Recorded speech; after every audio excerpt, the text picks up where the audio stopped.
ایک دن حضرت عمر رضی اللہ تعالیٰ عنہ مسجد نبوی میں بیٹھے ہوئے تھے کہ اتنے میں ان کے پاس سے ایک آدمی کا گزر ہوا۔ وہ کہہ رہا تھا، اے عمر، تمہارے لیے جہنم کی آگ ہے۔ آپ رضی اللہ تعالیٰ عنہ نے اس سے پوچھا، تم نے یہ بات کیوں کہی ہے؟ وہ کہنے لگا، اس لیے کہ بسم اللہ الرحمن الرحیم۔ 19 ہجری میں حضرت عمر بن خطاب رضی اللہ تعالیٰ عنہ نے جنگ کے لیے مجاہدین اسلام کا ایک لشکر روانہ کیا، جس میں حضرت عبداللہ بن حذافہ رضی اللہ تعالیٰ عنہ بھی شریک تھے۔ بادشاہ روم کے پاس لشکر اسلام کے متعلق خبریں برابر پہنچ رہی تھیں اور اسے معلوم تھا کہ مجاہدین اسلام پختہ حوصلے، سچائی کے خوگر اور راہ خدا میں اپنی جانیں نثار کرنے کے جذبے سے سرشار ہیں۔ اس نے اپنے فوجیوں کو یہ حکم دے رکھا تھا کہ اگر لشکر اسلام میں سے کوئی قیدی تمہارے ہاتھ لگے تو اسے زندہ پکڑ کر میرے پاس لے آنا۔ اللہ کا کرنا ایسا ہوا کہ حضرت عبداللہ بن حذافہ رضی اللہ تعالیٰ عنہ کو رومی فوج نے گرفتار کر لیا اور قیصر کے سامنے حاضر کیا۔ بادشاہ نے آپ سے کہا کہ تم نصرانی بن جاؤ، میں تمہیں اپنے راج پاٹ میں شریک کر لیتا ہوں اور اپنی شہزادی کو تمہارے نکاح میں دیتا ہوں۔ عبداللہ بن حذافہ رضی اللہ تعالیٰ عنہ نے جواب دیا کہ یہ تو کیا، اگر تو اپنی بادشاہت مجھے دے دے اور تمام عرب کا راج بھی مجھے سونپ دے اور یہ چاہے کہ میں ایک آنکھ چھپکنے کے برابر بھی اپنے دین محمد صلی اللہ علیہ وسلم سے پھر جاؤں تو یہ بھی ناممکن ہے۔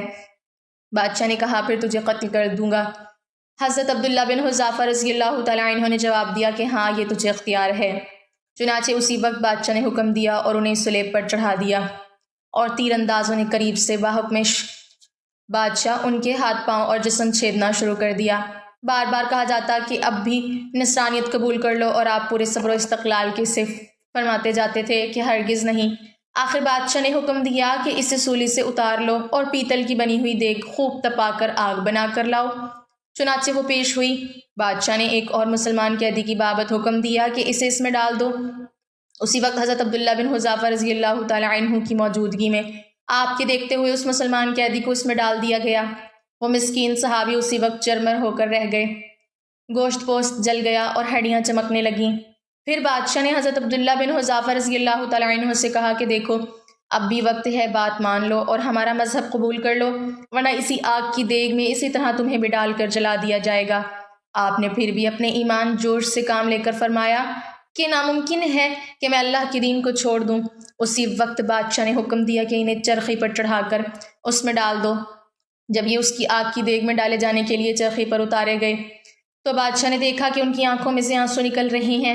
اس وقت اس نے حکم دیا کہ رک جائیں اور انہیں اپنے پاس بلایا، اس لیے کہ اب اسے امید بن گئی تھی کہ شاید اس عذاب کو دیکھ کر اس کے خیالات بدل گئے ہوں، میری مان لے گا اور میرے مذہب کو قبول کر کے میری دامادی میں آ کر میری سلطنت کا ساجی بن جائے گا۔ لیکن بادشاہ کی یہ تمنا بے سود نکلی۔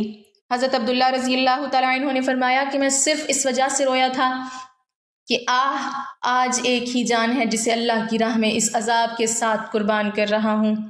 کاش میری روئے روئے میں ایک ایک جان ہوتی تو آج سب میں سب جانیں اللہ کی راہ میں ایک ایک کر کے فدا کر دیتا۔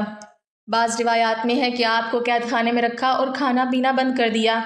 کئی دن کے بعد شراب اور خنزیر کا گوشت بھیجا، لیکن آپ نے اس بھوک پر بھی اس کی طرف توجہ تک نہ فرمائی۔ بادشاہ نے آپ کو بلا بھیجا اور اس سے نہ کھانے کا سبب دریافت کیا تو آپ نے جواب دیا، اس حالت میں میرے لیے جائز تو ہو گیا ہے، لیکن میں تجھ جیسے دشمن کو اپنے بارے میں خوش ہونے کا موقع بھی نہیں دینا چاہتا۔ اب بادشاہ نے کہا، اچھا تم میرے سر کا بوسہ لے لو تو میں تمہیں اور تمہارے ساتھ کے تمام قیدیوں کو رہا کر دیتا ہوں۔ آپ نے اسے قبول فرما لیا اور اس کے سر کا بوسہ لے لیا، اور بادشاہ نے بھی اپنا وعدہ پورا کیا، آپ کو اور آپ کے ساتھیوں کو چھوڑ دیا۔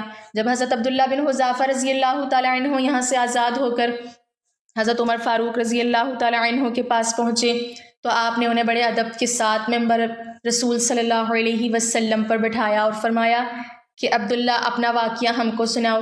چنانچہ جب آپ نے شروع کیا تو خلیفۃ المسلمین کی آنکھوں سے آنسو بہنے لگے، تو آپ نے فرمایا کہ ہر مسلمان پر حق ہے کہ عبداللہ بن حذافہ رضی اللہ تعالیٰ عنہ کی پیشانی چومے، اور میں ابتدا کرتا ہوں۔ یہ فرما کر پہلے آپ نے ان کے سر کا بوسہ لیا اور پھر جمی مسلمانوں نے۔ ایک دن حضرت عمر رضی اللہ تعالیٰ عنہ مسجد نبوی میں بیٹھے ہوئے تھے کہ اتنے میں ان کے پاس سے ایک آدمی کا گزر ہوا۔ وہ کہہ رہا تھا، اے عمر، تمہارے لیے جہنم کی آگ ہے۔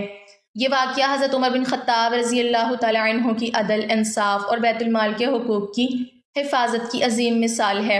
مکمل واقعہ درج ذیل ہے۔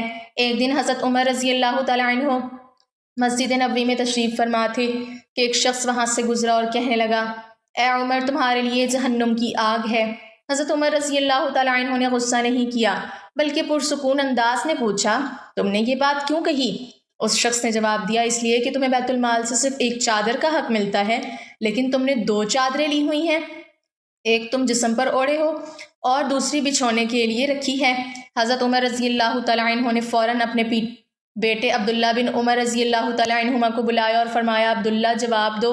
عبداللہ بن عمر رضی اللہ تعالیٰ عنہما نے کھڑے ہو کر وضاحت کی، واللہ میں نے اپنے حصے کی چادر اپنے والد حضرت عمر کو دے دی تھی، بیت المال سے انہیں صرف ایک چادر ملی تھی، دوسری چادر میری تھی جسے میں نے انہیں دیا۔ اس وضاحت کو سن کر وہ شخص سخت شرمسار ہوا اور معافی مانگنے لگا۔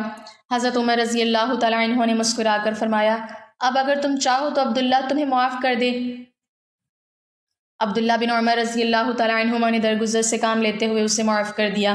حضرت عمر رضی اللہ تعالیٰ عنہ نے کسی عام شخص کے اعتراض کو سنجیدگی سے لیا جو ان کے استحساب کے لیے کھلے پن کی دلیل ہے۔ خلیفہ ہونے کے باوجود انہوں نے بیت المال کے ایک تار تک کو اپنے لیے جائز نہیں رکھا۔ بلا وجہ الزام لگانے والے کے ساتھ نرمی برتی جس سے ان کی عفو درگزر کی عادت ظاہر ہوتی ہے۔ اللہ پاک ہمیں نیکوکاروں میں شامل کرے اور ہمارا خاتمہ ایمان پر فرمائے، آمین۔ ناظرین، کمنٹ باکس میں اللہ تعالیٰ کے 99 ناموں میں سے ایک نام ضرور ٹائپ کریں۔